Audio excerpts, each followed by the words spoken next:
27th, 2022 in council chambers at 9 a.m. So I will first ask for an approval of the agenda and the items. Councillor King, Councillor Bennett, all in favor. And the adoption of some minutes, the committee of the whole minutes of August the 9th, 2022. We need to move to adopt. Thank you, Councillor Rhodes, Councillor Harvey, all in favor. Thank you. And before we start with our petitions and delegations, I would just like to welcome all of you here in the room today. Some of our directors are here. And we also have Councillor Harvey, Councillor Rhodes on the screen. And we're very pleased to welcome John Hack from Sierra Planning. And I'm trying to think to get Tom's last name. Tom Zaraski. Saracheski, who is the architect, and Sandon Honeyman, who's the senior tech. So welcome to those people, and we also have some senior staff here from WSP Canada, and they will be the next staff report on Main Street improvements. So we will first of all go to the South Okanagan Aquatic Facility Feasibility Study Report. And Director Davis, are you going to introduce them, or would you like me to just call John up? Fine, I think it's okay for John to come up. I would like to say that Yes, we started this process. please, you go ahead. Thanks, Madam Mayor. We started this process back in October of last year, and Sierra Planning and Management was we recipient to come forward. So we got together with the town of Oliver, town of Vesuvius, and OIB with representation from the public and from the elected officials. And we've been meeting via Zoom due to COVID, and very happy to see John here today. Yeah. So welcome. Yeah, so we all exist. So it's, We've met John many times, but it's always been on Zoom. okay. So yeah. thank you very much for coming. And John, you go right ahead, please, with your presentation. Thank you. So, Madam Chair, Council and staff and public. I'm here. I'm very happy to be here also to actually give you an overview of the study that's been done and carefully done through a long committee process that you'll be aware of. With me, so Tom Sarieski from MAD Design Studio and Pentax is going to take some of the architectural slides and give you some of the benefit of that. So I'll bring Tom in due course. Who's controlling the slides? Is it me or Over here. Okay, so I'll just indicate which. So just a quick sort of reader beware warning. It's a pretty dense presentation. I'm not going to try and squint and read every line on it. The intent was, the big report that we want to give you as much information just to be able to sort of take away as a package and read. So I'll touch on the highlights, the key points, and then obviously happy to take any questions as well. So just into the next slide. Yeah. So we'll run through the original purpose, but I think it's an interesting statement how you got to look at this point in time, given that it has been studied before. It's not like it was a recent moment. We'll go through, as we always should, really a real understanding of, based on evidence, what's the real need? I mean, everybody wants a pool. We all want them to be within cycling distance, and that can't happen that way. So we have to sort of take the consultation, but also take the needs assessment seriously. And then we move on to the options, and Tom will speak to some of that, and then I'll come back in and discuss some of the financial implications and how to sort of get our heads collectively around what are the next steps in order to not be overwhelmed by the financial conditions of the project. So next slide. So in terms of the purpose, it's that now 16 years ago, 15 years ago, independent studies were done in good faith, looking at localized needs, standalone buildings. But what came out of that was, even then there was recognition that there was a gap in supply. I mean, once you go south, as lovely a drive as it was yesterday for me, I was also looking and saying, what's the travel time here? If I'm a resident from east and west as well, how much, what's the implication here for any range of services that are focused on limiters for aquatics? So geographically, there certainly is a gap, and as the community grows, particularly the RDOS as well, we're going to see that need expand, and we can demonstrate it in the numbers. So that's an important aspect of this. And what differentiates this study, I think, from what was done before, is the absolute premise of this partnership. I think recognition that it cannot go forward in a manner that the public wants, or that we've conceived through that work, without it being a partnership, and not just a partnership between the municipalities and the OIB, but upper levels of government. It's a strategic project for the region, and I think that's where the argument lies: access to provincial and federal money, so you can make those dollars, 33 cents dollars, not $100 for investment. The next slide. Very quick, I don't need to dwell too much on this one, other than there is we have to recognize that people, and you see it in the survey, people do access indoor aquatics and obviously seasonal summer outdoor aquatics as well. But in terms of where the main facilities are, it is a drive to the north, it is a drive to the east as well, if you go there. So it's been supplemented. So there's a municipal supply, and there is also a non-municipal supply, whether that be in the resorts, indoor, outdoor pools, and that does form part of the function. Of course, nature's bounty in the lake and the weather, you have the ability to have some tremendous summer lesson and recreation programs in the lake. So all of that works, but it shouldn't pull us away from the fact that in Canada, it is a 12-month-a-year multi-season environment, and you see in many communities the level of service expectation rises to the point of having an indoor facility, and it wouldn't necessarily just be aquatic. We're talking about it. That's what we're referencing here. So, despite the existence of supply, there is a cadence of travel, and you have to be able to consider the issues on more localized basis. Next slide. So, just to summarize the need very quickly, a lot of consultants and municipalities will draw upon standards, guidelines, ratios in order to justify things. And you have to be very careful in using guidelines, and what's true in one municipality shouldn't necessarily be a mantra that you follow in your own municipality. But generally speaking, when you get north of sort of 25,000 people in population, you start looking around and seeing what is the provision of recreation facilities. Arenas are a little bit easier, so they often pop up through historic means, and will service very low populations. But on aquatics, there has to be a market for it. What we're seeing here, just in terms of population growth, you're going anywhere from sort of, if it does reach as high as 110,000 regionally, in the next sort of 10 years, that represents about a 22% growth. That's a lot of growth. And even the lower end, 11%, it demonstrates that we're getting up there. The supply that we have, we want to be very careful here. A municipal building gets full, that's a full equivalency. So that's one. The outdoor pools count as seasonal, so we discount them. The bottom line is you come up with this arithmetic, but it's done the country over. This is one of the ways we look at it.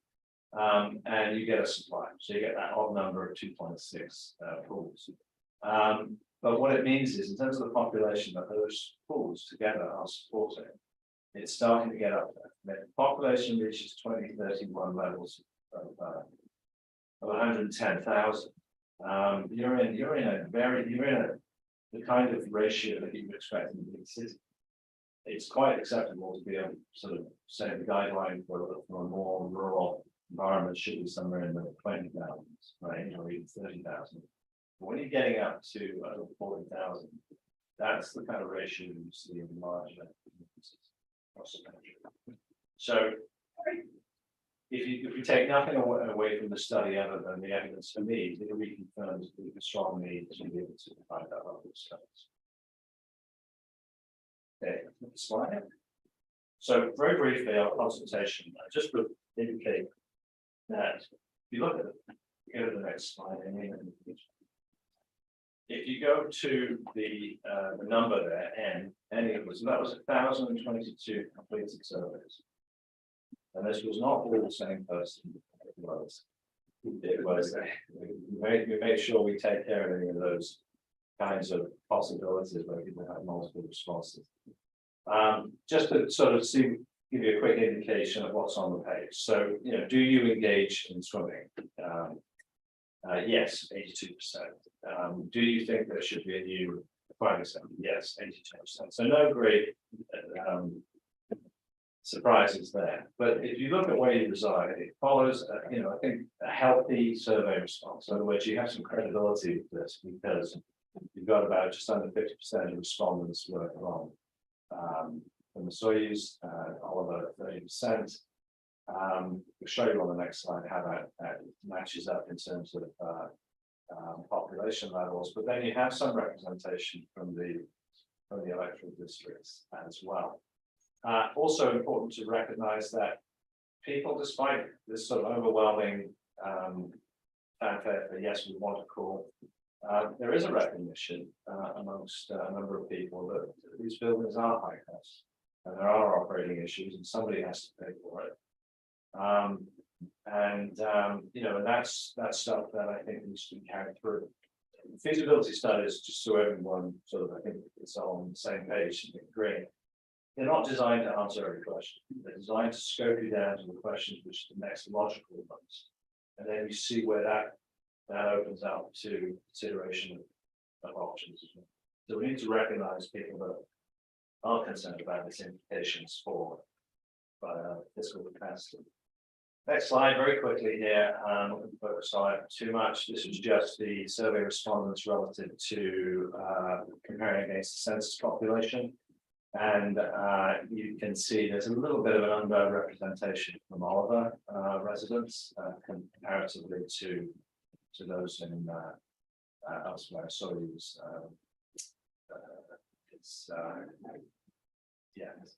overrepresented, but that's more than fine. What I take away from this is there's nothing wonky about survey results.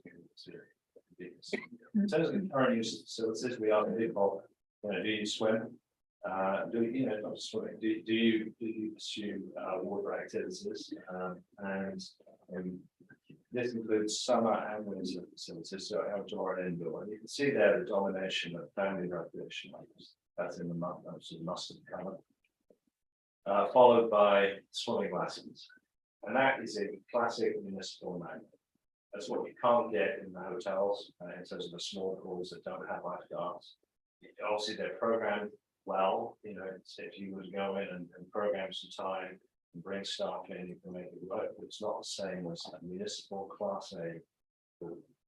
And so the domination of those two categories, swimming lessons and recreational swimming, I think are really important for where this study would go in terms of what it is you're building. We're always going to hear from competitive swimmers, as we should. They want that 50 meters down your tank, all of it. And I think that's a conversation that you have, but you can see by the numbers there, by their definition, there are fewer competitive swimmers and there are people who just want to go and enjoy the facilities. Next slide. Okay. I won't focus on this other than there is a lot of similarity between those that are one kind of household versus another. So in other words, if you are a single person or couples that don't have children or empty nesters, there is an emphasis on aquafit, not surprisingly, family recreational use and leisure swim.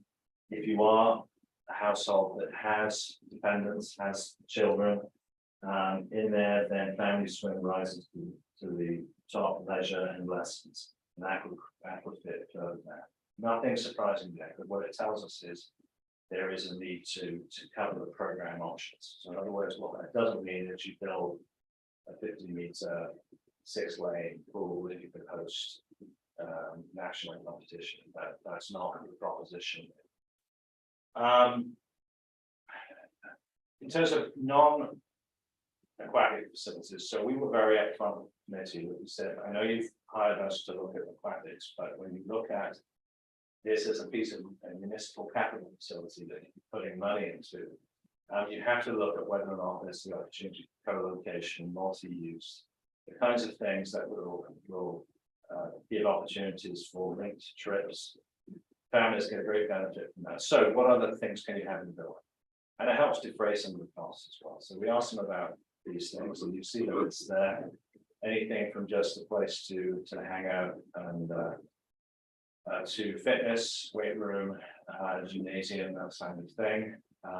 Those with children, not dissimilar, really. Just the gymnasium rises a little bit higher on the rate.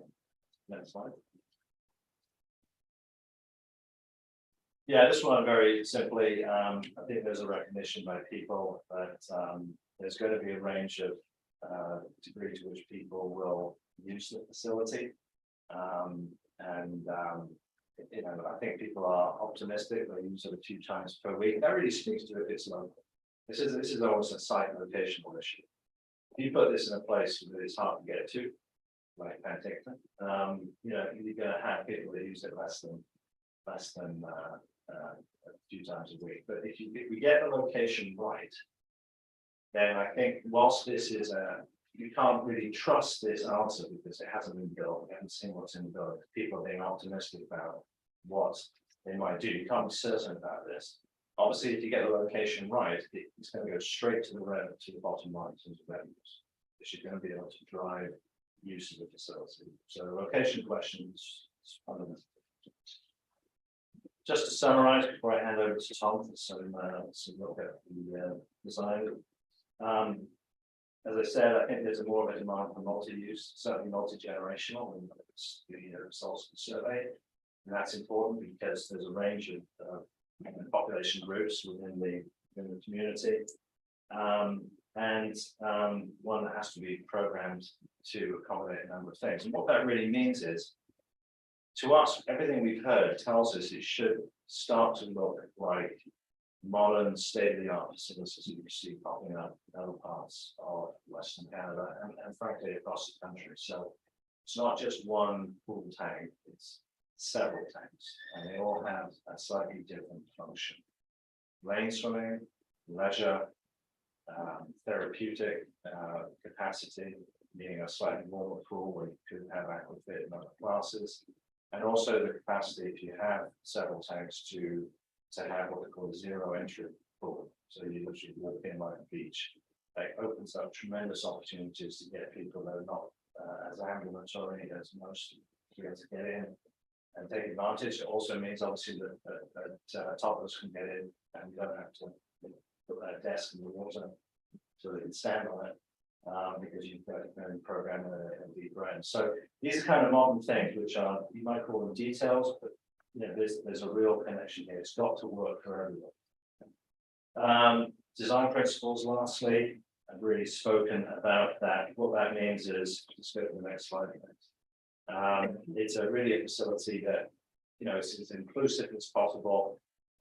All communities are experience cultural diversification, and that does mean that staffing side, the programming side, has to take advantage of those particular requirements. And frankly, a facility like this as well is a great opportunity to showcase the community. So hiding this in a dip next to an industrial area or commercial area, it might seem like that might be the most easy solution, but as you'll see, the site we've identified, it certainly has its challenges, but it is the most prominent site. And any of these facilities, if you're putting the kind of money in that's required, the opportunity to create a building that looks animated, has people, uses the local architectural vernacular, the cultural relationship with indigenous peoples, all of that stuff I don't have to tell you, I mean, Western Canada's been doing that for a long time, but this kind of building has to fit into that sequence as well. So with that, I'm going to hand over to Tom, and you can just take us through the concept. Thank you, John. Good morning, everyone. As John mentioned, my name is Tom Sergetsky. I'm a partner in Architect at the I'm here with Sandon Hyman, our senior technologist, we're working on the project with the team. Cal John, our senior partner who worked closely with John and his team is away until September 29th and was unable to attend. So he's asked me to read out the presentation that we prepared for these slides. Thank you. John has gone through the steps that the team went through to finalize this functional space program, which you see on this slide.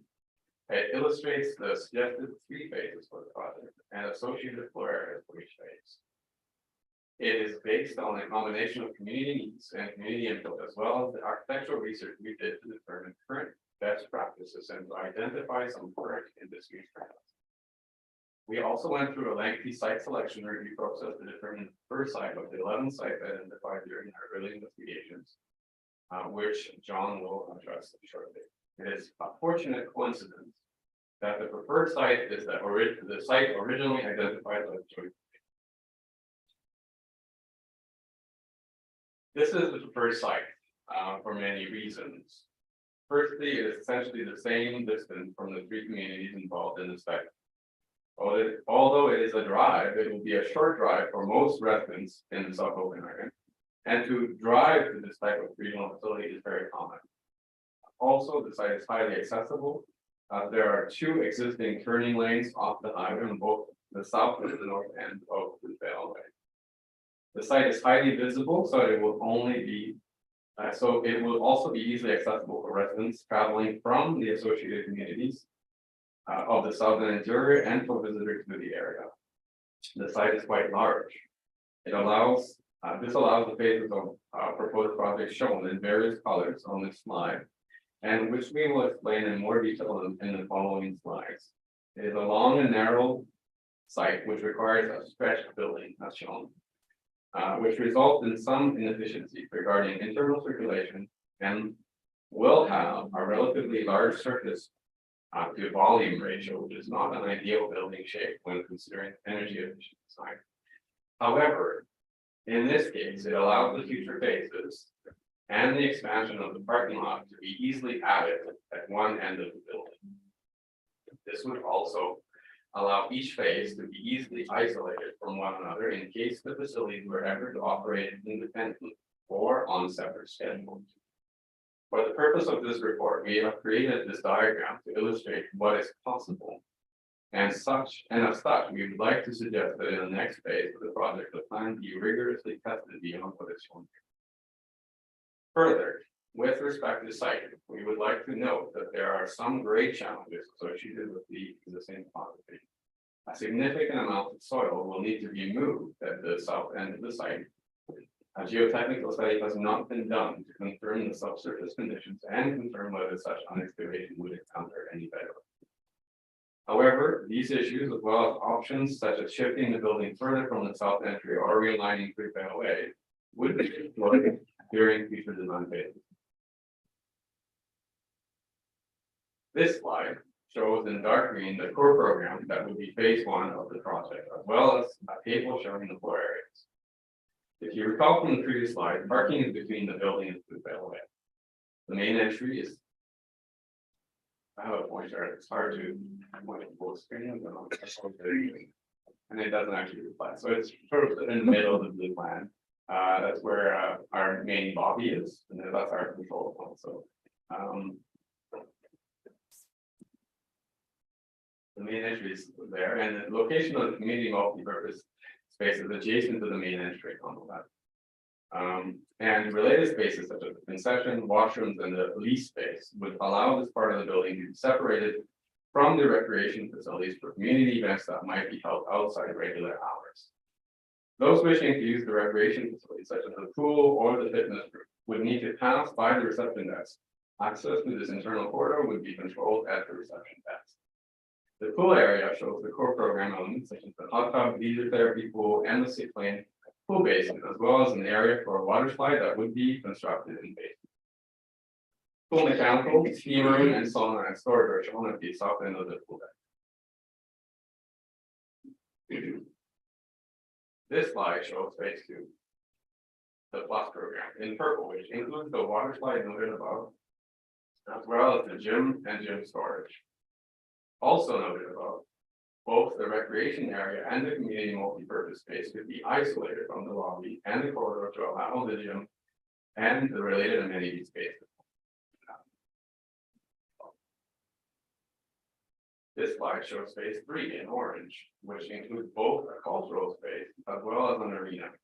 We understand that this is a long-range option, but thought it would be important to show these program elements on this site to demonstrate that there is more than sufficient room for them. Also, we wanted to remind council that there are efficiencies that are relatively automatic when considering a larger facility. Whether to be operational efficiencies, for example, operations with maintenance staff, or energy efficiency, such as the heat exchange potential in both heat and water in the aquatic center and green pipes in the air.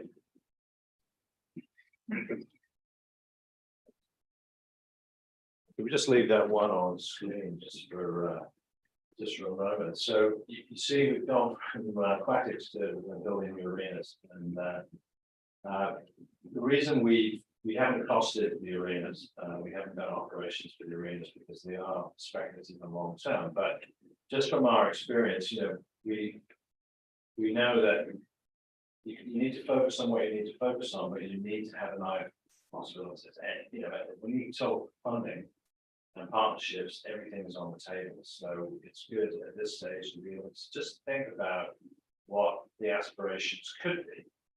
So I don't want anybody, including members of the public, to look at this and consider that it's going way beyond its mandate. It's not. It's very much part of the mandate. Like, we're going to bring it back down to the core that we're looking at. And just for everyone's benefit, on council, those that weren't on the committee, does everyone know where the site is? It's the site which is, I call it on the hill as you come out of town through the Vale way, and it's got ownerships. It's got a little bit of a complicated ownership, but the good news is it's all in the public sector, in as much as it is the larger part of it is still designated as a wayside pit for construction purposes for road infrastructure. But that's been expanded in terms of the materials, and we are told we had discussions with the Ministry of Transportation that it is surplus to requirements, so there'll be a process to free that up from their requirements. It then becomes a piece of land that's held by the Crown, and then there is a second piece, which is the right of way, and there need to be eating into that right of way a little bit, and probably possibly adjusting one of the entrances, so going from 2 to 1 entrance onto that through rail way.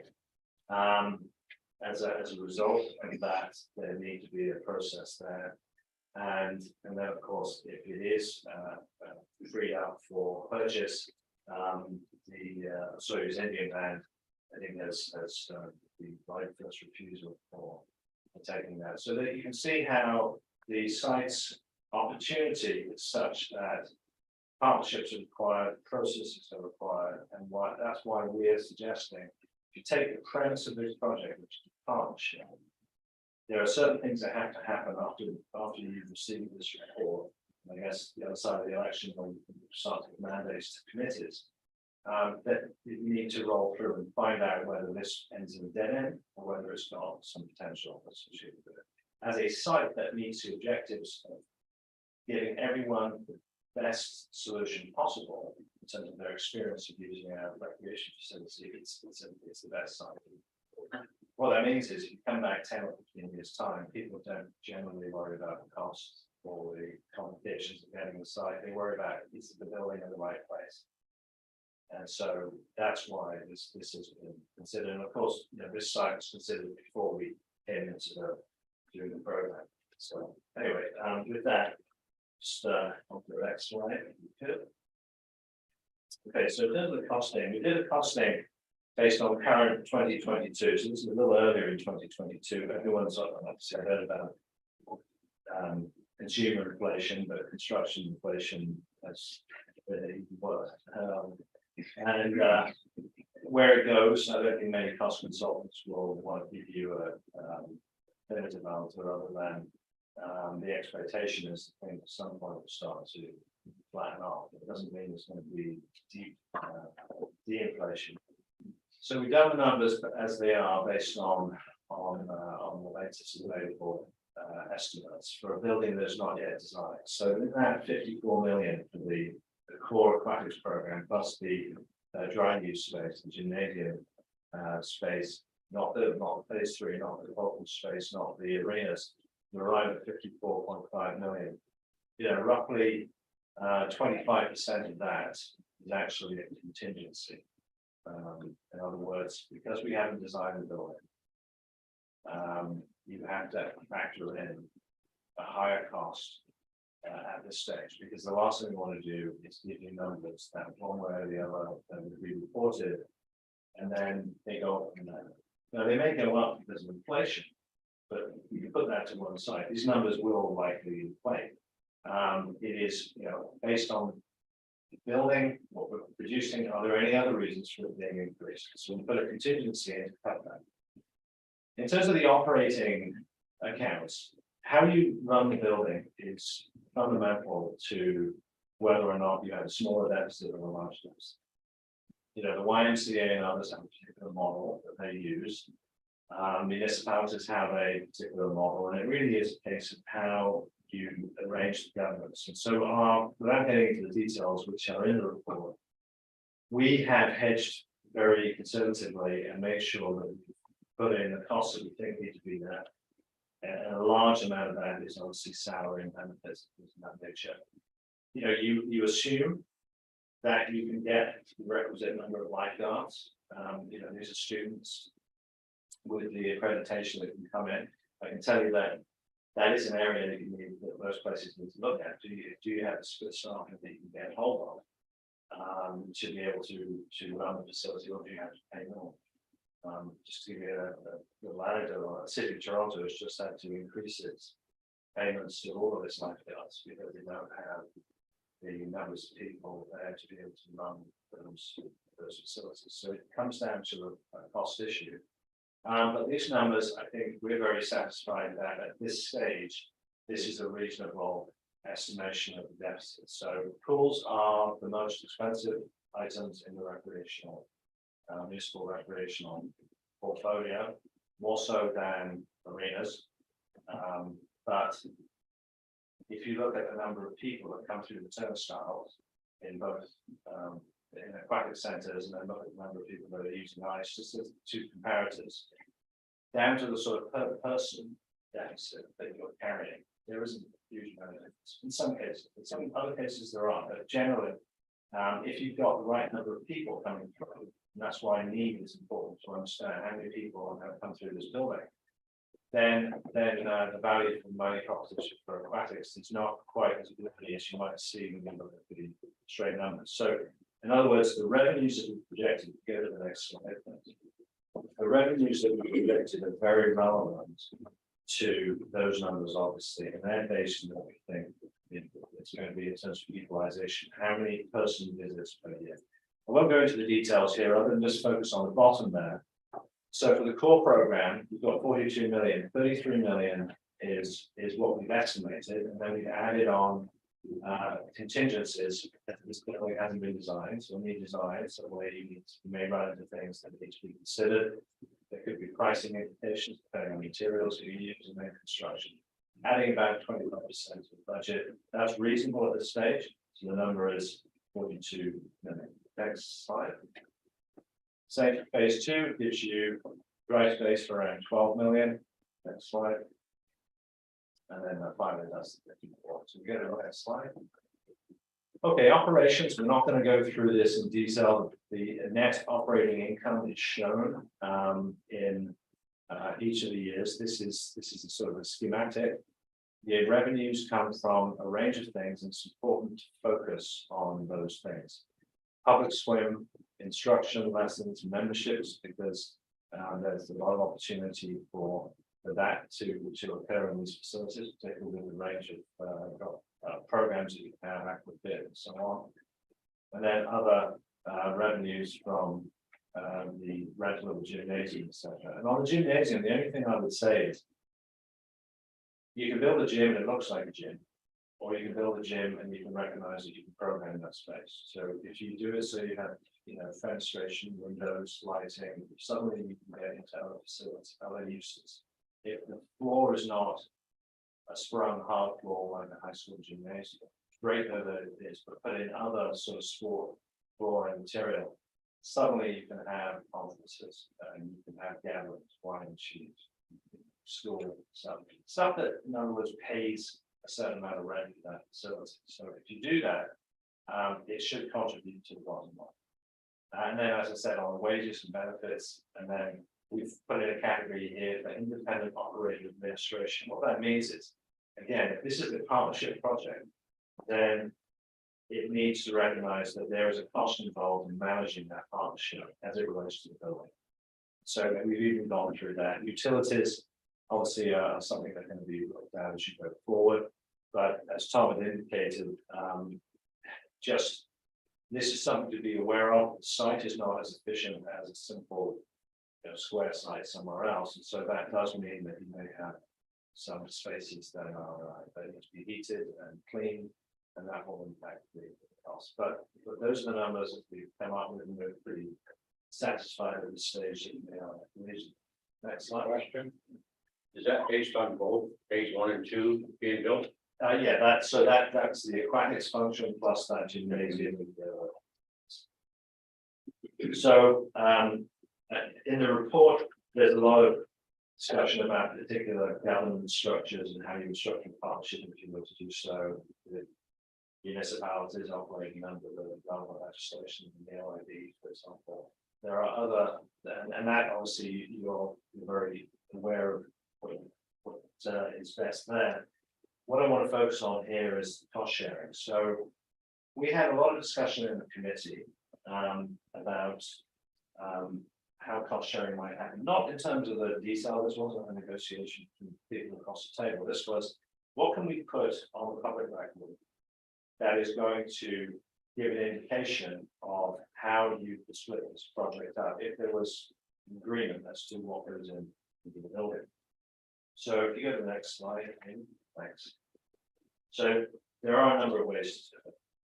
The most direct model is simply allocating costs according to where people live and the assumption of usage, which means you'd have to track that. Another model is to look at a zone-based population model, which we've seen where we have bands of cost sharing responsibility based on how distant you are from the facility. So if you were in a Soyuz, as closest to a Soyuz here, you would have a higher cost share in that model than some other, since say Oliver in terms of its location population. But it comes down to have to be negotiated solutions on what those bands are and what percentages is attached to those bands. So it can get complicated.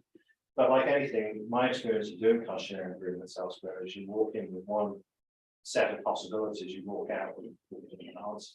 That's the process. As long as everyone is satisfied with that process, it doesn't have to follow some methodology. But what you do see is a blended approach in all of this. They'll take the ability to pay, if you can put it that way, the relative assessment in a municipality and look at the population and blend it. So the committee, next slide, thanks. The committee looked at that and asked us to run a couple of scenarios. One is where we did a cost share of the capital costs for phase 1 and phase 2 together. So you do the same thing but at lower costs if you wish. And it was in other words, 50% of the cost was cost share on the basis of property tax, and 50% of the cost based on the population units. So that's on the left-hand side there of that table, and then another approach that I understand is used in some instances. It's just the number of parcels that are located in a community. And we broke it down, and we took the liberty, I suppose, of this. I think it's important because those in electoral district A and C are going to take advantage of the I certainly would living in those communities. I'm sure people will. So we took this step of suggesting that if you brought them into the partnership as well, what's the breakdown of the cost share? And on the basis of blended population assessment, town all over 25%, meaning a capital share of 13.4 million, OID, almost 5 million there. Town of Suyus, 34%, 18 million, and then two electoral districts together about 17 million as well. And interestingly, if you just use parcels, it varies the numbers a little bit, and slightly goes up for the electoral districts as well. So this is illustrated. This isn't our prescription. This is saying this is where the conversation can eventually go to. Before you get there, go to the next slide. I think, you can put that information, put it in the file, but cost sharing is only going to work if there is a collaboration which is agreed, right? So that means the project, everything we've described in terms of the scale of the project and what's in it, that needs to be agreed. And I think there's a process that you can now follow with our colleagues from MAD Design Studio to look at the site. Maybe bring an engineering firm in to assist in site service and complications there and what it might actually mean, and start to see what the project is going to look like when you do that. If there is then an agreement, because there will be certain costs, like I said, there will be certain things where you may agree that it's just too much at this time, you need to put it back. That process would result in a project presumably there is agreement.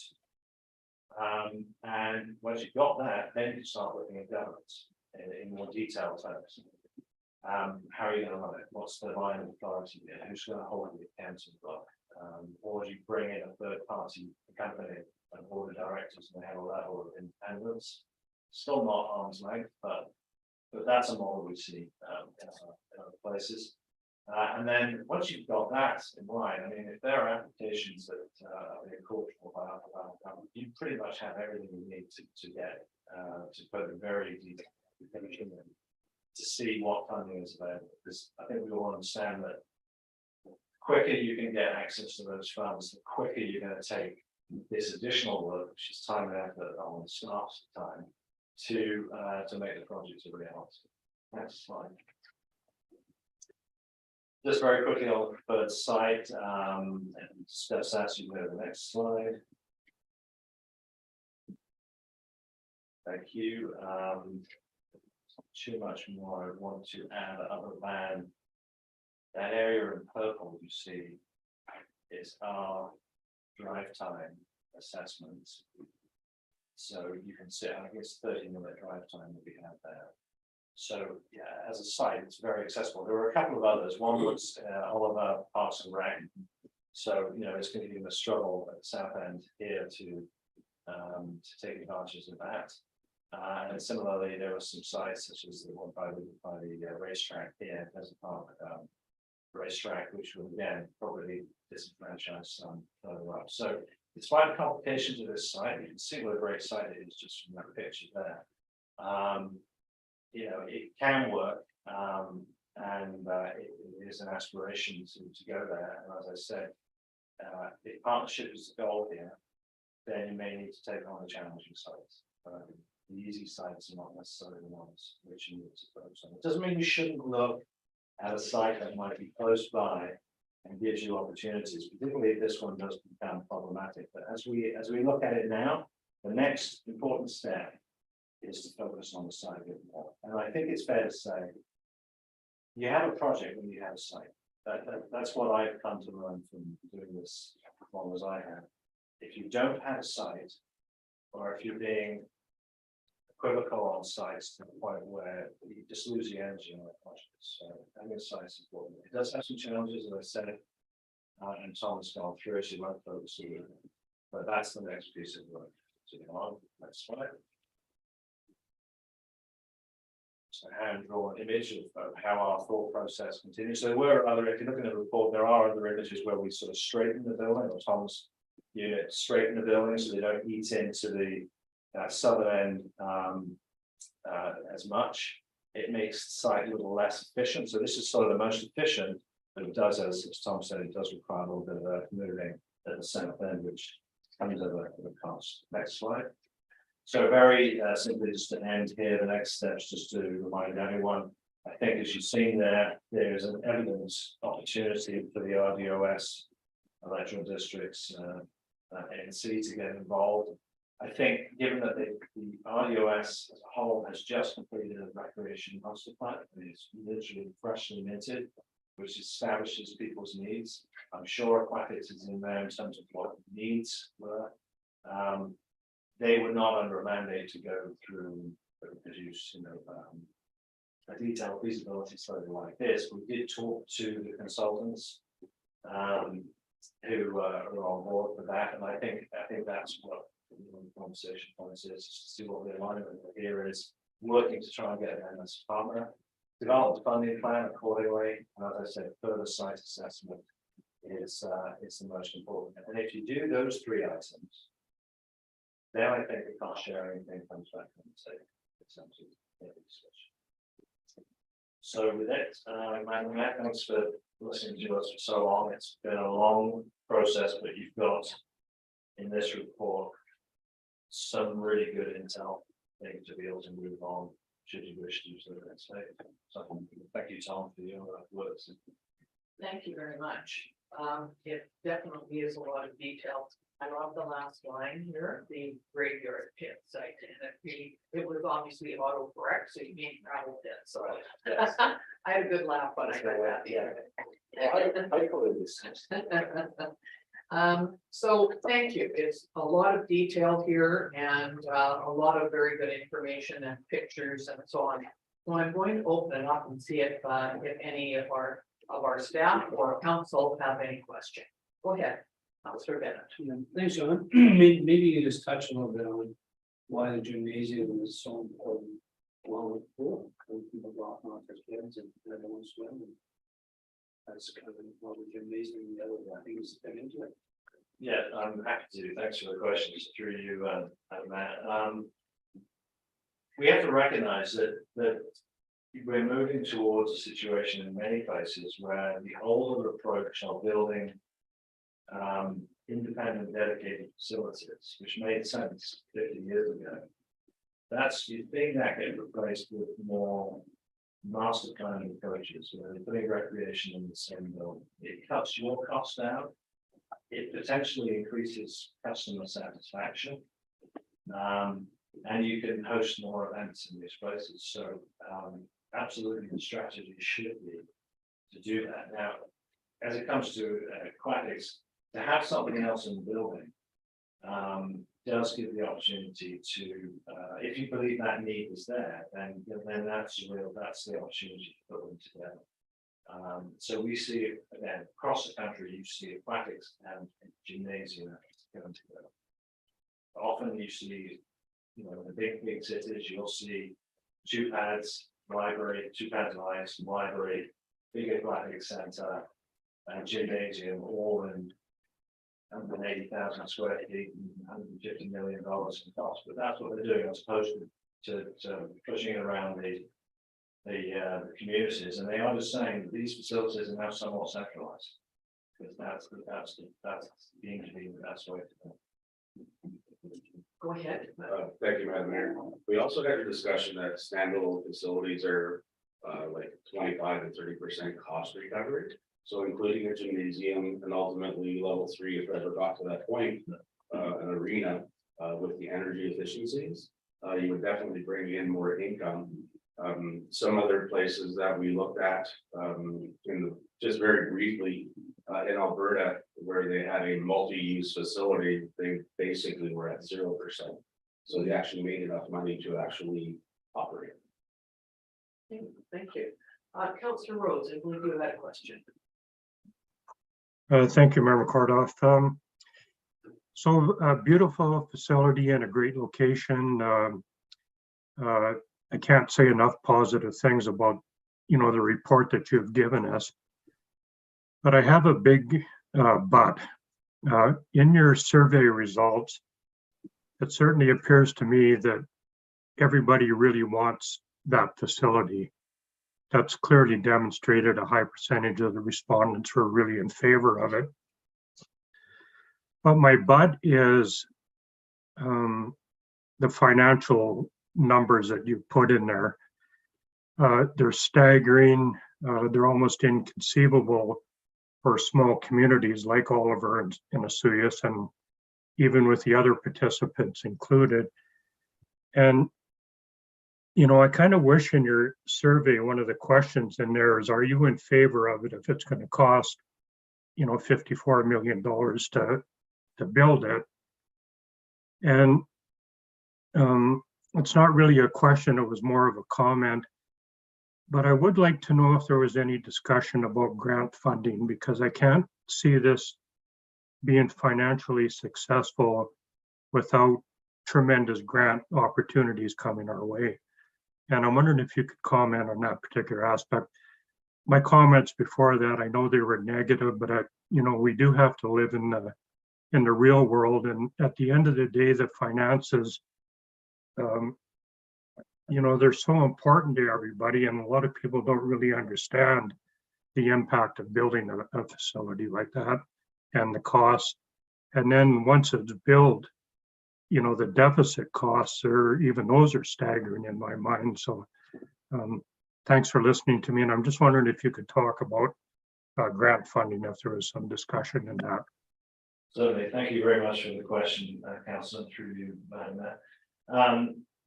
Firstly, thank you for your comments on the report. And no, we need to have, these reports are going to survive the test of time if us and what's in here is has our feet held to the fire on this, and we're fine with that.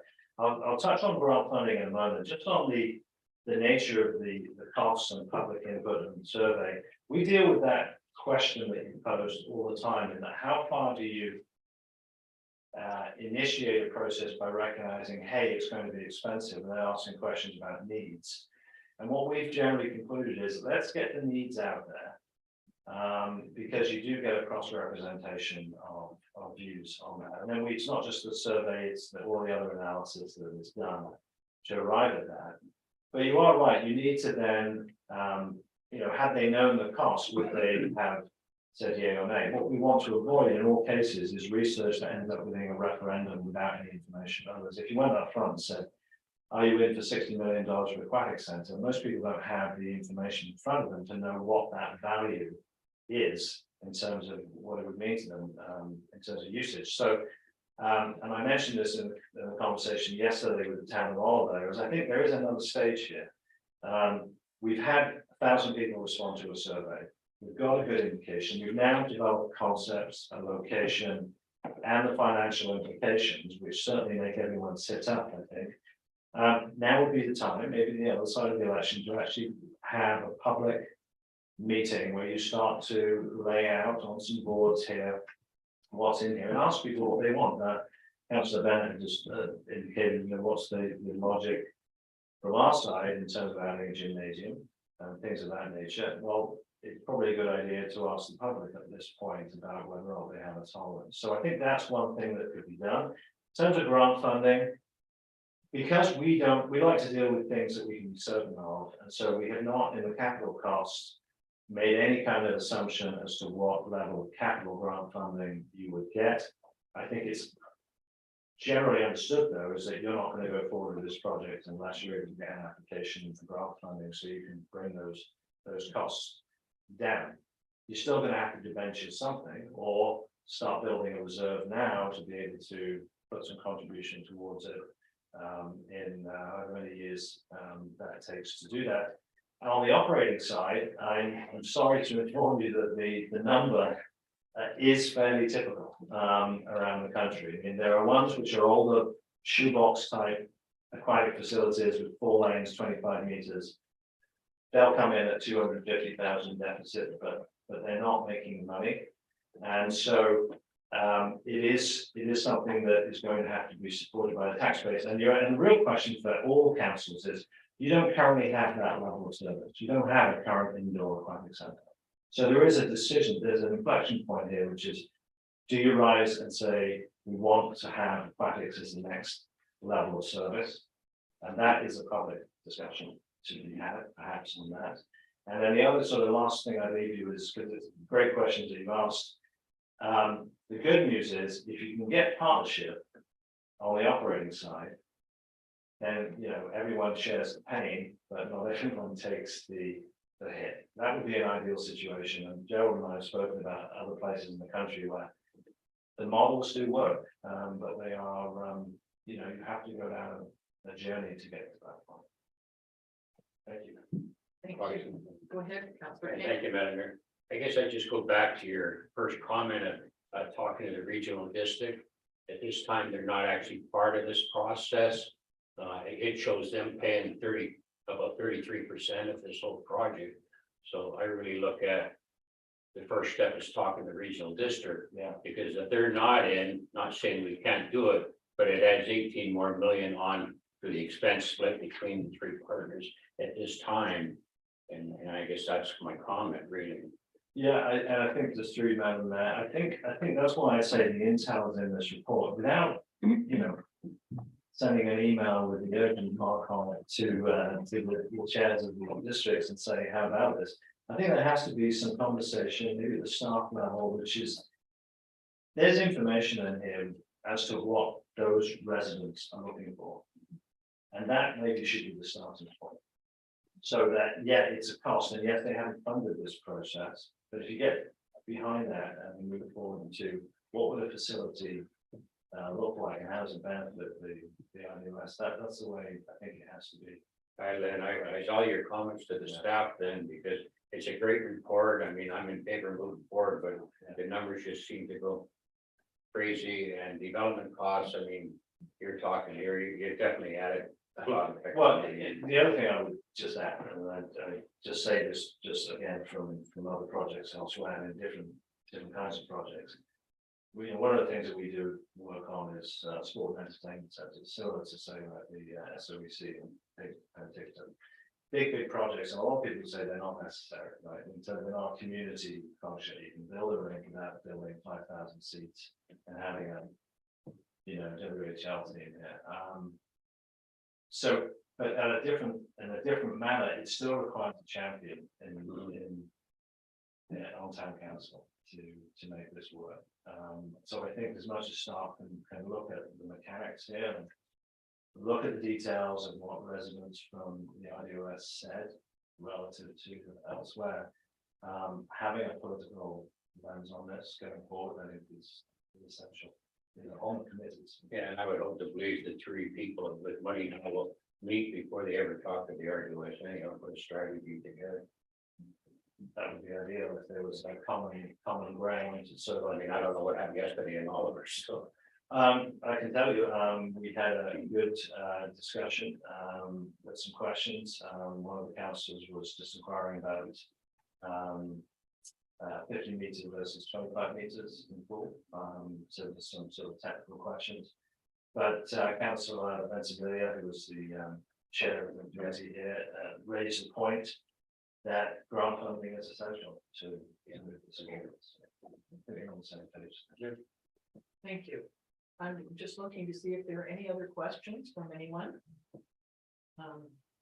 Well, thank you very much, John, and I appreciate the fact that you're here in person to talk to Oliver, and I assume OIB as well. OIB, Mike Campbell and I have been discussing it. I think he wants to, at this point, take the first crack at advising his band council.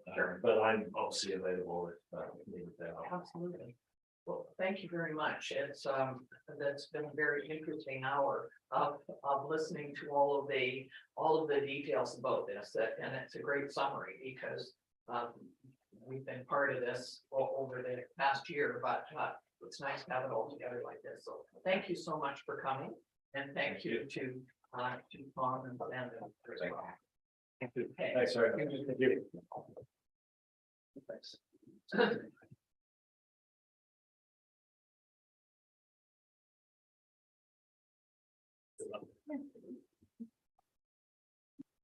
So our next report is the Main Street Improvements Design.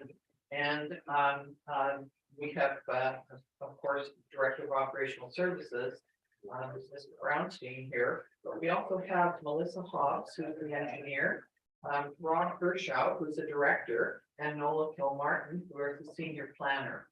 So I hope that that wasn't an uncomfortable hour that you spent listening, because it's really quite fascinating, isn't it? So welcome, and Director Brownstein, are you going to talk a little bit about this first and then have some people speak? Sure, Your Worship. This has been an ongoing process, unfortunately, since 2020. We finally come to a conclusion. There is a concept plan in place for the entire corridor between Highway 97 and 3 all the way up to the Lake Shore. Was included in your package. I'm hoping you had an opportunity to look through it. With that overall concept, we dived into a bit between the watermark, which is Park Place, and the bridge deck. We looked at that in a little bit more detail. I did a little bit more costing on that particular section as phase one of the entire corridor redevelopment. With that comes a $3 million price tag. Unfortunately, construction is not cheap. The design concepts are lending more towards a pedestrian friendly corridor. I'm trying to increase our tree canopy within the Main Street corridor. I'm trying to provide more of an entrance to the community along that entire stretch. Basically, what I was hoping to do is open the floor to council questions and discussion in regards to the preliminary designs that have been presented to you guys, as well as any of the concerns or comments from the concept plan within the package.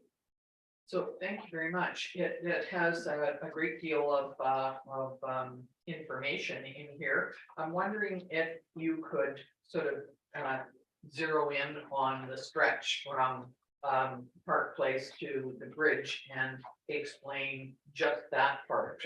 And would somebody like to have a look at that? Because there's a lot of stuff here, a lot of pictures and designs, and some of it doesn't quite affect what we're talking about today.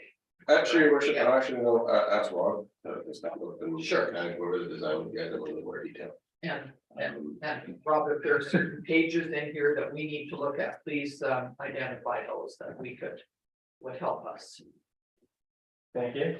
You kind of put me on the spot here. To present, we could just answer questions, but is the schematic design package? Yeah, everything's included in there. Yes, we have all of So if you those. look at there should be an 11 by 17 set of schematic designs. And I can So kind of, the back 4 pages of the report. Thank you. I won't have that in this document I have here, but I can wing it and take you through from Park Place down to Kingfisher. So the 90, that's right. The 93 turn down to the bridge deck. So really what we looked at there, and just a brief history, I guess, is when we started the project, we were originally just awarded that section of work as part of the RFP. And then we talked about it and said it didn't really make sense to not at least generate a vision for the concept for the entire stretch before we narrowed down to this kind of, we'll call it a three block stretch. So starting down at the watermark, there were, I guess, a few things that we really looked at. Can I just stop you for a second? I found it on page 89 of 121. So I just wanted to make sure that we had that up on the screen. Is that? You're a little yeah. different because I only got 56 pages, but I have the same Oh. drawings as you. Okay, so it's the last of this. Yeah, it's the last 4 pages of 5 pages of the report, so. The next report starts on page 95, and so I'm looking at 89. Will that help? Thank you, sorry. Just if she could perhaps get it You up go on the right to the screen. bottom, work backwards. Yeah. Go right to the bottom. Yes, So that's it, one one more. more. One. Right There. Thank you. So now I will share screen so that the rest of them can. see Okay, it. thanks. What number are you on? Amy? Page Oh. number. On your screen. 50 or 55. It looks like 50. Okay, yeah, I got. Okay, sorry, go Okay, ahead. no, that's perfect. Thank you for pulling that up. So obviously there were a few priorities that we established through public consultation with the town, with council and the staff. Some of those were mentioned in the report, and I won't get into those, but the idea of safer and wider sidewalks, so increased public realm. We looked at parallel parking as a solution for this.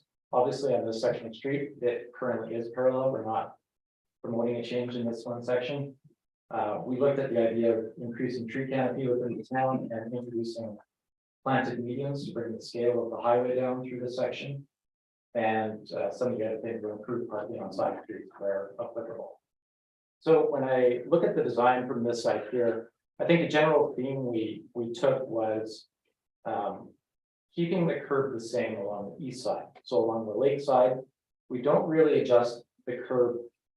It's the other side where we pull the curb into the highway. And that allows us to achieve a lot of the wider sidewalks. On this section here, in front of Watermark, obviously you already have the wide sidewalks. Not a lot of work going on that side other than improved bulb outs at intersections of corners and to define that parallel parking strip. I would love to recommend solutions with the tree canopy along here.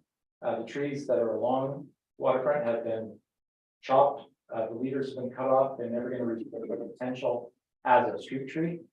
But there are ways to improve soil volumes within that section. But otherwise, that section is pretty good from I guess from a roadworks engineering perspective. The other side is where we start to widen sidewalks out. You'll see here that after the alleyway, we introduced the first of the medians. With the medians, we are still able to get a 5-meter wide lane in each direction, which meets the MOT capacities for this roadway. It also allows us a 3-meter wide median, which then allows us to create left-hand turning lanes. So we aren't losing some of the capacity of the turning lanes, but we are narrowing up the drive lanes. If you go to the next slide. Can I just ask you a question back on that slide? Sure. I mean, there's no left turn on that particular lane right now. But when I get down to the OK Tires, I guess I have a little concern with design. On the south end, if you show your bump out, you're actually taking the capability away for a person to make a left and another person to make it right at the same time. So you're creating a pretty backlog on that street. In some cases, So I believe we take out the right-hand turning lane, is that? Yeah, I'm just wondering why we would take that out. It extends the amount of parallel parking that's available there, so it's just one of the options that we looked at while adding a bulb out to increase pedestrian safety. So So it doesn't really take away any parking because you put a big tree there next to it. So I don't know why you're saying there's extra parking. okay, that might have been a previous iteration, so I think the main thing was to increase the visibility of pedestrians. By adding the bulb out, it gets the pedestrians into the sight lines of the vehicles before Well, they. I appreciate that. I mean, it'll look pretty, but you're doing away with a lane for people to turn. That's just my Yeah. comment. no, it's a good comment, and we should preface this as schematic design. It's Yeah, not like- legit design. So, obviously transportation studies and signal analysis and things like that would have to happen as part of understanding if that will function Mhm. in a 5-year, 10-year term. So as we move here, again, the same treatment, you're starting to see the introduction of some of the medians here. The big thing here, and I believe the 83rd. Can't see on the screen, but the closure of this one street. To create again, another one of these pocket parks, rest areas. I kind of consider this kind of the 85th Street Plaza of this section of road. There are other ways that we've analyzed that traffic can function. The nice thing about doing these types of interventions is, as a phased approach, you know, you could build phase one, which we anticipate ends just north of this area, temporarily shut down that road. And by the time you build this section, traffic has already figured out, people have figured out the ultimate routes they use, much like closing 85th Street. There was probably a bit of an uproar at first with people not being able to turn there. You get used to it. We've just gone through a whole summer in Kelowna of Bernard Avenue being closed. The first week, it's a pain because you forget it's happening. After you know, you eventually permeate through the community in a different ways. And it actually eases up the traffic on a lot of different streets. Can you tell me where this is? I'm confused where you're talking about. Yeah, Which street is it? So that's the part, Yeah. the bottom part there, just by the 851. I don't care about that. I'm on that. is. That's pizza, the pizza place there, and right across the street is the AG Foods in the parking lot. So where are we closing down? so this is the crosswalk that's existing right now. The bulb and crosswalk that you've done. If you actually scroll up. A couple more pages. One. Right there. So that's the current configuration that you have. You have the island. Yes, I don't know the pointer, but you have the parking. Nope, sorry. Oh, yeah, You've got that island right now. So we're proposing right now, yeah, if you want to go back now. To close the access out of that and create a pedestrian plaza through that frontage. It Some of, also adds additional parking. yeah, so we add additional parking along the street this way. Oh, going to go down to the pizza place? Yeah. Yeah, you're closing. go one way right now. Yeah, straight through. That is all closed. So there'd be no way when we get to pizza factory. Except we could Not Fort allowed. Jones, So you go before or you go after. we could go to down to a lake shore, except to go all the way down the lake, down by the bridge to the right. I believe there's a right turn just after this. There is a Behind the buffer. mall, there's a mall there. So if you, Turn if there. we scroll to the next slide. You'll see just past the plaza, you have the right-hand turn movement into there as well. Are we added, would there be more parking there on Highway 3 because you're taking away 4 or 5 parking stalls in front of Yeah, some so stores if you that- go back again, You're not gonna you get can that. see that. We've been able to fit more parallel parking along the highway there now. Yeah, okay. And then some of the other parking stalls as a result of that closure can be reallocated off the internal road. So we're providing about the same amount, if not more now, of parking for those businesses, and then creating again, with the focus of this exercise being on how do we increase the public realm and improve the public realm, creating another amenity space on the main street. That could be again a refuge of street trees, shade trees, missing stations, what you call kind of the conversation corners in one of your earlier reports. I think we're gonna get a lot of feedback from the pizza place and the other places. Cause you Oh, yeah. turn one way coming in front of it, and now we're gonna kind of totally. I'm We sure that, did do quite a lot of work in there just a couple of years ago to actually put in that island, and now it looks like it's going to be changed again. so this expands on the island that's there. Yeah. It works with what is there and basically just does the closure and expands the nature of that island to a pure pedestrian area. Mhm. So would you take out where you go right down there, and then you put a couple more parking spots out on the highway for those businesses? Yeah, so you can see just above there, there's 1, 2, 3, 4, 5, 6, another 7 parallel stalls along that section of highway.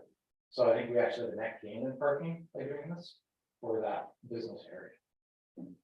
Have you also taken parking up behind the mall there? Or have you added, because you're talking about moving some dumpsters in where there's actually 3 parking stalls. I'm not sure where you're, oh, The dumpsters that you have in there are parking stalls at the moment. yes, again, schematic in nature. Obviously, we just wanted to get these ideas out and have an understanding of how we could apply these principles to increase the pedestrian risk this year. But certainly, you know, this is something that as it moves through, we got this, the intent of this, I guess, was to get to a schematic level of design that implemented the principles of the concept plan in order to get to a package where council and staff could go for funding and grant applications. So this basically is a shelf-ready package to get funding for detailed design and additional studies that would be required. Can I ask you another question too? Sure. Just where Jones boys on the corner there where it's really steep. Jared, That's back. It goes really steep. Yeah, one real terrible sidewalk there. Which really goes down like this and it's like this. How do you get rid of that? Because people now turn like this and they're coming on in a wheelchair, they're gonna fall over down that hill. Yeah. And come up the other side. I think that's one Jared mentioned this. And I agree. I just wonder how you'd ever get that nice sidewalk to a level there. we'll never get it perfect in some of these existing situations. I think the fact, and Melissa, you can correct me, but we're moving the curb out Yeah, along that if section we're of moving street. the curb so- out, you have Okay, the so- flatter section where the road So previously that's how the was. game a bit there. You're never gonna have the ideal solution when you have, I think it's probably close to a 10% road grade coming up to that. Well, plus, yeah, and then you're coming on the highway more so people can see. Because you see people turning right there and there's a car parked there. And people come off the sidewalk, they're actually walking down more, so. Exactly, so. Yeah. In an ideal situation, you know, you probably take out half of that. Walk coming off to generate a better grade. I think by moving the curb out by a few meters, we gain enough to not have that kind of rolling effect off that side. I see Councilor Rhodes. Oh, sorry, Councillor Rhodes, go ahead. I didn't notice you. Thank you, Mayor McCardoff. It's fine. Yeah, I'm just wondering if you could indulge me in with a little bit more detail how in the flow of traffic off of Kingfisher, where will it be rerouted and I do have, yeah, I do have to comment on that plaza design that you put on there. That crosswalk there, I think, has been kind of designated by Ministry of Transport for some kind of relocation anyway. I believe it's the site of the only vehicle pedestrian death that we've had in the city has been there. So I kind of like that, but I don't have a complete understanding of how the flow of traffic on Kingfisher that would usually use that intersection, how it would be rerouted. Don't think we're closing Actually, Kingfisher. If you go It would be the up one next more. drawing. Over this way. That's So the- this that's is the Kingfisher intersection, so this is the Kingfisher intersection. You can see that we still have the pedestrian crossing, but we do have the bulb out there. To increase the visibility of the pedestrians at that location, without restricting the turning movements. One of the key things, Councilor Rhodes, in this too, is we took into account the MOT report that outlined where they wanted crosswalks, where they didn't want crosswalks. That is something that still could come into negotiation as you move into detailed design. We maintain the standards that they kept, the crosswalks that are there. We didn't propose new crosswalks. So we kind of conformed to what we knew they would allow. As you move into detailed design, there are opportunities to look at additional crosswalks on this. Obviously, the bridge area is an area of concern. There's always people cutting across directly from the parking lot on the south side of the bridge. So that's another area that, as you move into detailed design, we would certainly look more at.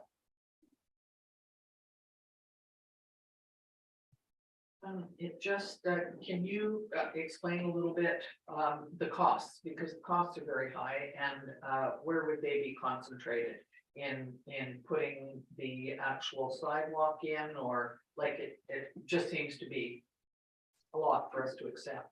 Yeah, so, but I believe the cost estimate was towards that. The next slide, all kinds of costs, isn't it? Yeah. So I think a lot of the costs are the hardscaping costs, so the sidewalk costs, the cost of removing and relocating the curb.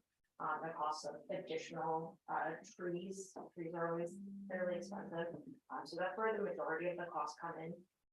Because this is a schematic design, there's also a significant amount of contingency still on there, similar to, as they were saying with the previous report, when you're earlier in the design stage, you want to ensure that you have a good contingency on it, so that once you get closer into the details, you make sure you have enough money. We did look at breaking it into different phases and the options to break it into phases, and so one option that we proposed, it's not in the report, we just looked at it after because we knew that the price tag was gonna be a bit of a scare, is splitting it into 3 phases, and you could do more phases than that or less. You could split those phases into 2 phases each, type thing, but the 3 phases would be the middle area, that has the closure and the kind of pocket part would be the most expensive at about 45% of the cost. And then the other 2 sections on either side of that would be less expensive at about 25-30% of the cost. I would say that, you know, $1 million a block is a target that we've used in the past that we're able to achieve with a very, I would say, modest design approach. So not all the bells and whistles included, but certainly we're reusing the existing light standards from NOT. So no work associated with any of that is incorporated here. In this case, you have a pretty good curb line along one side that we don't really have to modify. So the costs are really along the one side. When it comes to phasing projects like this, the best success we've had is always to do it block by block. Build one half of the road, move the traffic over, build the other half, and slowly work your way down the street. The best case scenario, you get through the whole section that you want to get through and you have a complete street. I find that you try to do one side, you're gonna have one side that looks, it's gonna look unfinished. It's kind of like pouring half sidewalk and waiting 2 years to do the other half, and the other half looks old. We did that successfully in Nelson for about a 5-block stretch, where we phased it, block or 2-block by 2-block section. And it was done over the course of 4 years, that project, the construction phase. And I think it was roughly, if I averaged out the level blocks that we worked with, the ones that we weren't dealing with severe slopes, it was just over $1 million to $1.5 million per section that we took on. I'm glad we followed the $54 million presentation with our $3 million. But again, grant funding. There are grants out for this type of work for infrastructure improvements, pedestrian realm, public realm improvements.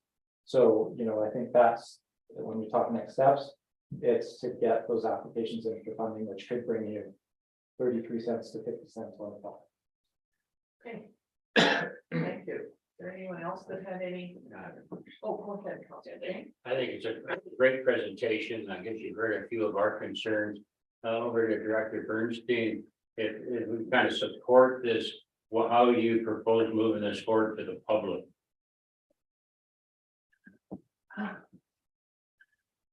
Through the chair, Councilor King, we've already done a public engagement in regards to this. We have gotten public feedback in regards to these proposed designs. Should council decide to move forward with this, it would be your discretion on how you want to fund it, whether or not you want to do it in phases, if you want to do it in one Google or. And then start the consultation progress in regards to construction, letting the businesses know that we're going to start basically tearing up Main Street in front of their businesses in the off season. So did you have any feedback on particular the corner there in front of the pizza place? I think the concept looks good. I'm just wondering what the owners right there would feel. I honestly don't know. I don't know if they actually provided any feedback as part of the survey. They were contacted. I don't know in what detail they looked at this. We can engage them further and provide them with the new designs. I caution you on providing them with too much because things can change. again, until funding is secured and we know this is going ahead. Probably engaging the business community and saying we're doing this is probably not the best option at this time. I would confirm that we're going to move ahead and then start to engage with this community. Yeah, I don't agree, but I guess just the feedback we got last night is being more open on what we're doing, looking forward. I know it's kind of a tight, I support it, I think it's a great idea. I just have to one corner. I know the gentleman owns Pizza Factory is more excited because he'd love to have a court there and extend his food outdoors. I guess I'm more concerned if the 2 or 3 other little businesses there. But if you tell him you've got more parking, it's just 30 feet in front of you instead of right in front of you. And you told me you've actually added a few more spaces. I think that's fantastic. Could I Go address ahead. that question just for a second about the approaching the business owners? From my experience, I've gone through a few of these streetscape revitalization plans. People hate me at the start as soon as the first shovel goes in the ground. And usually by the end of the project, they're the ones telling me how much they love it. I think it's an important message for council to have buy-in of the vision and then to stand by it. I've been in difficult situations where council gets one phone call from one business and the design changes. And it starts to compromise and maybe one change, but if council isn't strong on what they believe is the right thing to do, those little changes start to eat into the design. And you end up with a public realm that's nowhere near what the original vision was. So I agree, you have to consult with business owners. But I also agree that sometimes you have to take a stance to say this benefits the greater community and acts as a catalyst for more development. For quite some time ago, well, certainly since I've been on council, that whole plan of closing that off was done and was proposed. And then all of a sudden, when it was built, that you could still drive through. So I was kind of surprised at that at the time. However, Councillor, that you had a question. Thank you, Madam Mayor. Through to Jared. Jared, how do you suggest, like, do we go for a bigger grant? And so are you asking us to approve this whole thing and then you're gonna figure out how to split it up and one block at a time? Or you gonna apply for the whole thing? I mean, ultimately, from a vision perspective, it'd be nice to do the whole thing in one shot. It would start the catalyst to the rest of the corridor and then look, you know, what it's going to look like in the future. This is a good discussion, whether or not we have the necessary means to fund something like this. Even with grant funding, there's still a municipal contribution, and that needs to be established to say that we can support the 30% shortfall or the 50% shortfall in regards to these grant applications and right on campus and that. So you'll bring some back? Yes. Council? Would you be looking to put this into next year's budget per se, or like to move before next year? So the actual construction is in the 5-year financial plan for 2023, and how it's funded will be discussed in that budget. So the recommendation at the beginning of the report was that we accept the improvements, the concept design report presented by WSP Canada and the first phase of Park Place with the bridge deck be included in the 2023-2028 5-year financial plan for discussion and potential adoption of council in the near future. So I don't know if I can't really accept the whole plan. I can accept this portion of it. Because earlier on, it still talks about parallel parking down Main Street. And we have main concerns about that. So again, if we're just this section, I guess you got total support. But to support the whole package, I can't support it. So I think that that's when this says just this particular section is what is the recommendation support needed right now, right? This says we Just what, You read the whole package. no, but it's just from Park Place to Okay. Bridge. So I think it narrows it down. Is there anyone else who wanted to speak on this? Is there anybody who would like to support the recommendation? Okay. thank you. Brian, you've been looking forward for this for a month. I've been looking forward to it for 4 years, frankly. Yeah. So would you like to second the motion? Yes, I would. Thank you. Question. Go ahead, Councillor Roach. Thank you, Member Cardoff. I'm just wondering if we could have the motion read back. Is it exactly how it's worded in the report? Or was it? Yes, Councillor Rhodes, the motion is that council accept the cannabis waste Main Street improvements concept design report. April 2022 presented by WSP Canada. And that the first phase of Park Place, the bridge deck, be included in the 2023-2028 5-year financial plan for discussion and potential adoption of council in the near future. And that was moved by Councillor Bennett and seconded by Councillor Harvey.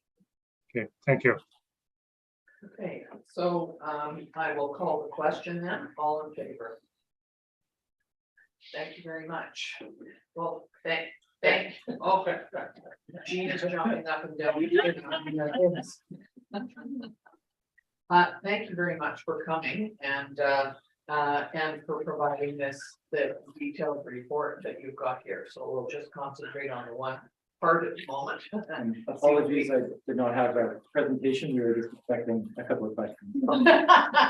Well, we appreciate you going into detail for us. So thank you very much. And we will move on to the next report that we have here, and that would be the Council Code of Conduct. Thank you, Mayor Corda. This report is being provided for council's input and direction on a council code of conduct that would be required for the new council's consideration. As Bill 26 requires municipal councils to consider developing or updating a council code of conduct within 6 months of the general local election at an open meeting. So the Union of BC Municipalities Conference in 2021, delegates at the conference called on the province to create legal requirements that local governments in British Columbia consider adopting or updating a code of conduct during their term in office. In 2021, Bill 26 required municipal councils to consider developing or updating codes of conduct and adding supporting bylaws and policies. Best practices recommend that municipal councils should have a code of conduct in place prior to a situation arising. A code of conduct can ensure accountability and set out the processes for complaints, breaches, and disciplinary action. Having a code of conduct established will help clarify roles and responsibilities and make compliance more likely and help ensure everyone is treated equally. The town of Oswego currently has a code of conduct policy HR 002 that was adopted in June 15th of 2020. The code of conduct policy applies to all town staff and ensures that town employees are conducting themselves with the highest standards to ensure that they are maintaining and enhancing the public's trust and confidence in the delivery of public service. UBCM has a working group on responsible conduct that works in consultation with the UBCM, the Local Government Management Association, and the Ministry of Municipal Affairs. They define responsible conduct as how local government elected officials conduct themselves with their elected colleagues, with staff, and the public. It is grounded in conducting oneself with honesty and integrity that furthers a local government's ability to provide good governance to their community. The working group wrote a policy report which states that if a local government faces issues related to responsible conduct among its election decision makers, it can affect the local government's ability to provide good local governance.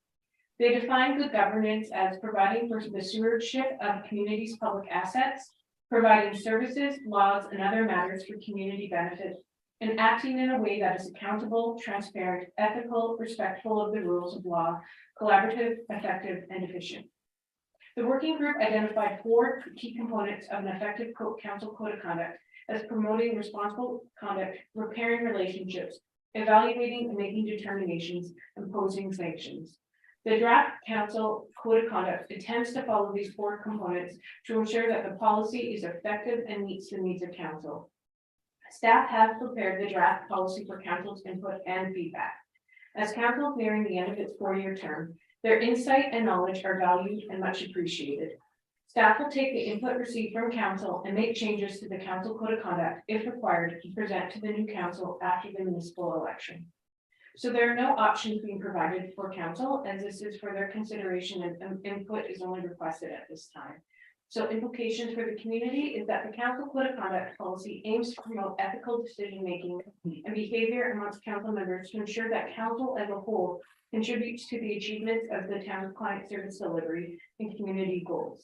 Organizationally, as council sets the policy decisions and frameworks for the organization, its leadership is key to the success of the organization. Having a code of conduct that sets out the expectations and guiding principles of council will ensure that the organization meets the needs of the citizens that they serve on an ongoing basis. There are no budget impacts. Significant dates is the newly elected council must consider a code of conduct within the first 6 months of the general election in an open meeting. And sustainability, it continues with the principles of providing accessible, accountable, open and transparent government to the citizens of Osoyoos and the values of the town. Thank you. Thank you very much. So this is just for our look at, you would like us to offer suggestions if we feel that there are any. You know, it's quite detailed.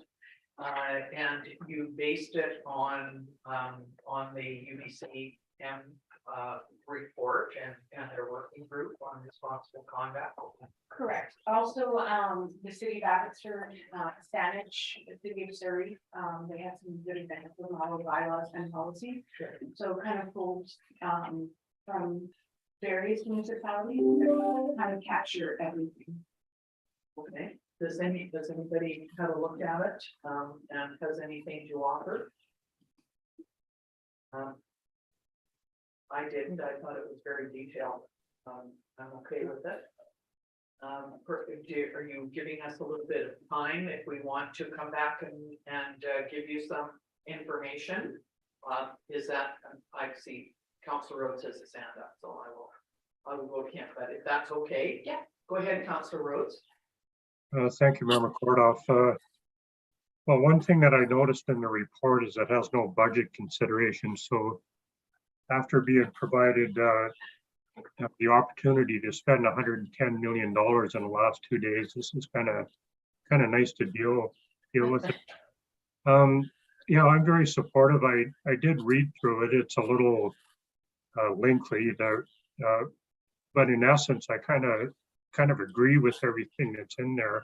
I can't see any room for change or anything, but I'm just wondering what our next steps are. I think Mayor McCordock got asked that, but I'd like a little bit more detail. Do you want to do something today, or is it going to happen in the future?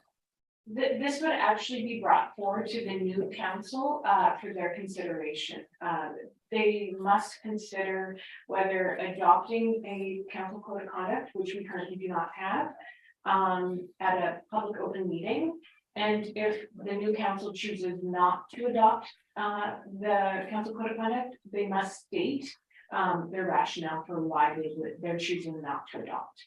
And then, so if the new council chose to adopt this code of conduct, then it would be brought forward to the next new council for their consideration if they wanted to make any changes. So that's the way the new legislation is. So council today is only being asked for their an input for direct, you know, if you feel that anything needs to be changed, if anything has been left out. We just value your knowledge since you've been on council for you yourself, Councillor Rhodes, for probably the last 3 or 4, and the rest of the council just for their expertise. Okay, thank you. I thank you. I don't have anything to add. I think it's very comprehensive, so I'm okay with that. Anybody else? Have you done your spell check yet? Pardon me? Have you done your spell check yet? I'm sure. So I had a chance to read it. I think it's a great idea. I support moving forward if that's what you gotta hear. We can't really move forward. We can just give ideas right now, but it will to the next council. Well, there's so many things in there. How can you give her else on that's not in there? I think you covered everything. For sure. Okay, thank you, everybody, and I will look to the termination motion.